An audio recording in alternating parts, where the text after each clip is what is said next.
Assalamualaikum warahmatullahi wabarakatuh. Sebelumnya, perkenalkan nama saya Zainal Mahmudin, NIM 1021964 dari kelas SMC semester 4. Di sini saya akan membahas mengenai materi perusahaan pembiayaan mulai dari factoring, modal ventura, leasing, asuransi, dan bank. Langsung saja yang pertama yaitu factoring. Apa sih yang dimaksud dengan factoring? Ya, factoring di daerah kita dikenal dengan sebutan anjak piutang. Anjak piutang sendiri terdiri dari dua kata, yaitu anjak dan piutang. Anjak diartikan sebagai dapat berpindah atau dapat bergerak, sedangkan piutang adalah uang yang dipinjamkan. Dasar hukum dari anjak piutang ini yaitu terdapat pada pasal 1338 KUHP berdata mengenai asas kebebasan berkontrak, pasal 613 KUH berdata, dan pasal 1400 KUH berdata. Sehingga yang terbaru yaitu Keputusan Menteri Keuangan RI nomor 172 garing KMK titik 06 tahun 2002 tentang perubahan atas Keputusan Menteri Keuangan RI nomor 448 garing KMK titik 017 garing 2000 tentang perusahaan pembiayaan. Unsur-unsur yang terdapat dalam factoring ini yang pertama yaitu para pihak dalam kegiatan anjak piutang terdiri dari perusahaan anjak piutang, objek perjanjian anjak piutang, pembelian atau pengalihan piutang, penata usaha, penjualan kredit, dan penagihan piutang pihak kredit. Yang selanjutnya yaitu materi mengenai modal ventura. Apa sih yang dinamakan dengan modal ventura?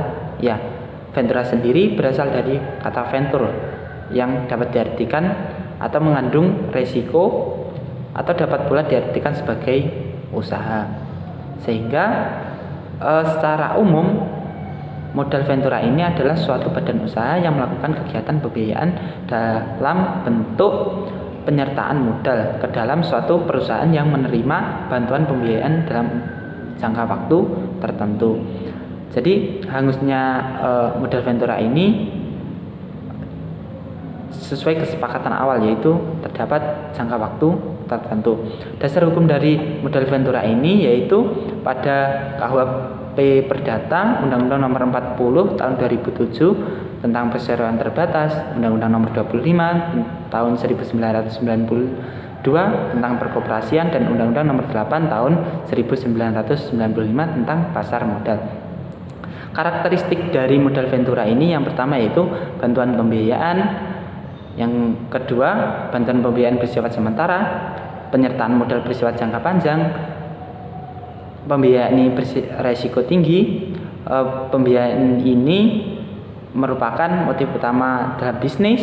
Pembiayaan ini terlibat dalam manajemen, dan pemodalan ventura ini merupakan personifikasi manusia yang unggul dan mampu mencari atau melihat peluang bisnis. Yang selanjutnya adalah leasing. Apa sih yang dinamakan dengan leasing? Leasing adalah setiap kegiatan pembiayaan perusahaan dalam bentuk penyediaan barang modal untuk digunakan oleh suatu perusahaan dalam waktu jangka tertentu. Dasar hukum dari leasing ini berdasarkan surat keputusan bersama antara Menteri Keuangan, Menperin, dan Menteri Perdagangan, yang intinya di dalamnya mengenai penegasan ketentuan pajak leasing dan besarnya biaya materai terhadap usaha leasing. Karakteristik dari leasing ini yang pertama yaitu umumnya terdapat keterkaitan antara jangka waktu antara lease dan masa kegunaan barang lease. Yang kedua yaitu hak milik dari barang lease tersebut terdapat pada pihak lessor. Barang yang menjadi objek leasing adalah barang yang digunakan untuk keperluan suatu perusahaan. Yang keempat yaitu mengenai asuransi. Jadi apa sih yang dinamakan asuransi?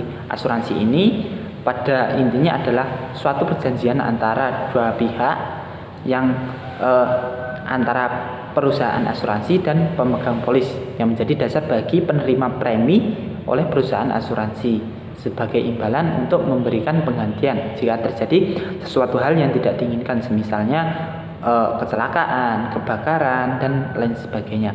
Untuk dasar hukum dari asuransi ini yang pertama yaitu dasar hukum terdapat pada Undang-Undang Nomor 2 Tahun 1992 yang di dalamnya memuat peraturan pemerintah tentang usaha perasuransian. Dasar hukum ini dijadikan dasar hukum yang utama jika terdapat suatu kejadian yang tidak diinginkan. Yang kedua yaitu Undang-Undang KUHP pasal 1320 dan pasal 1774. Yang selanjutnya KUHD atau Kitab Undang-Undang Hukum Dagang bab 9 pasal 246. Yang selanjutnya Peraturan Pemerintah Nomor 73 tahun 1992 dan yang terakhir adalah Peraturan Pemerintah Nomor 73 tahun 1992. Karakteristik dari asuransi ini yang pertama adalah perusahaan asuransi melakukan kegiatan utama menerima risiko dari masyarakat dan untuk masyarakat diharuskan membayarkan sejumlah uang yang disebut dengan premi. Jadi premi ini adalah jumlah uang yang harus dibayar kepada pihak asuransi. Yang selanjutnya adalah premi yang diterima dari penanggung ini kemudian diinvestasikan kepada pihak tertanggung. Asuransi ini juga tidak dibenarkan untuk menarik kredit atau meminjamkan dana untuk membiayakan kegiatan. Jadi kemudian polis asuransi ini relatif besar, maka masyarakat tertanggung tersebut perlu dilindungi dari kemungkinan kerugian keuangan. Jenis-jenis asuransi ini ada 3 yaitu asuransi investasi, asuransi ganti rugi, dan asuransi campuran. Asuransi investasi ini seperti asuransi mengenai kecelakaan, dan asuransi ganti rugi ini dapat berupa asuransi ganti rugi kebakaran, asuransi ganti rugi karena hasil panen ini bahaya, dan asuransi pencurian. Untuk asuransi campuran ini gabungan dari antara asuransi investasi dan asuransi ganti rugi. Materi terakhir adalah bank. Apa sih yang dimaksud dengan bank? Ya, menurut Undang-Undang Nomor 10 Tahun 1998, secara umum bank merupakan suatu badan usaha yang menghimpun dana dari masyarakat dalam bentuk simpanan dan menyalurkan kepada masyarakat dalam bentuk kredit atau bentuk lainnya dalam rangka meningkatkan taraf kehidupan rakyat banyak agar rakyat itu dapat sejahtera. Karena jika rakyat membutuhkan uang, maka rakyat tersebut dapat meminta atau meminjam kepada pihak bank, sehingga masyarakat itu dapat mencukupi sesuatu kebutuhannya.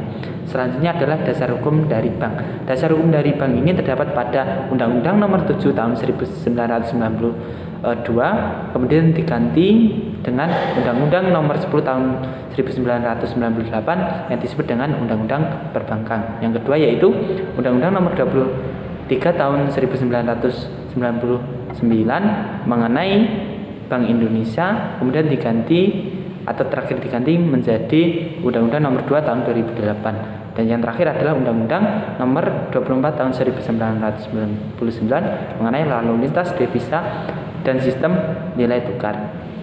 Untuk karakteristik dari bank ini yang pertama adalah bank lembaga yang berperan sebagai lembaga perantara keuangan antara pihak yang memiliki kelebihan dana dan pihak yang membutuhkan dana. Yang kedua yaitu perbankan merupakan industri yang mengendalikan kepercayaan sehingga harus selalu menjaga kesehatannya dalam tanda kutip, yaitu antara modal, kualitas aktiva, nilai likuiditas dan lain sebagainya. Yang ketiga yaitu pengelolaan bank harus selalu menjaga keseimbangan likuiditas. Dan yang terakhir adalah bank yang dapat dipandang sebagai lembaga kepercayaan masyarakat dan bagian dari sistem moneter yang mempunyai kedudukan strategis sebagai penunjang pembangunan. Untuk jenis bank ini dapat dikategorikan banyak jenis, namun berdasarkan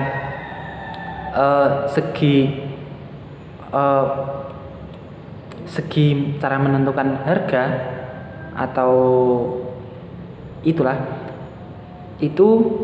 bank ini ada 2 macam, yaitu antara bank konvensional dan bank syariah. Bank konvensional ini menetapkan harga berdasarkan dua metode. Yang pertama adalah menetapkan bunga dan menetapkan jasa bank lainnya menggunakan sistem pengenaan biaya. Ini dapat dengan istilah fee based. Dan yang kedua yaitu prinsip bank syariah.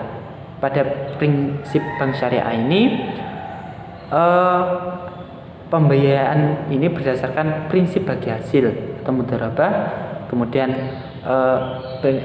pembiayaan berdasarkan prinsip musyarakah, berdasarkan prinsip murabahah, berdasarkan ijarah, dan berdasarkan ijarah wa iktina. Sekian materi yang dapat saya sampaikan. Jika ada yang perlu ditanyakan, silahkan ditanyakan dan kemudian didiskusikan bersama agar dapat menemukan hasil yang benar. Dan diusahakan untuk membaca seluruh dari makalah yang sudah saya buat, karena yang saya jelaskan ini hanya sebagian kecil dari isi makalah saya. Akhiran, jika ada kurang lebihnya saya mohon maaf. Wassalamualaikum warahmatullahi wabarakatuh.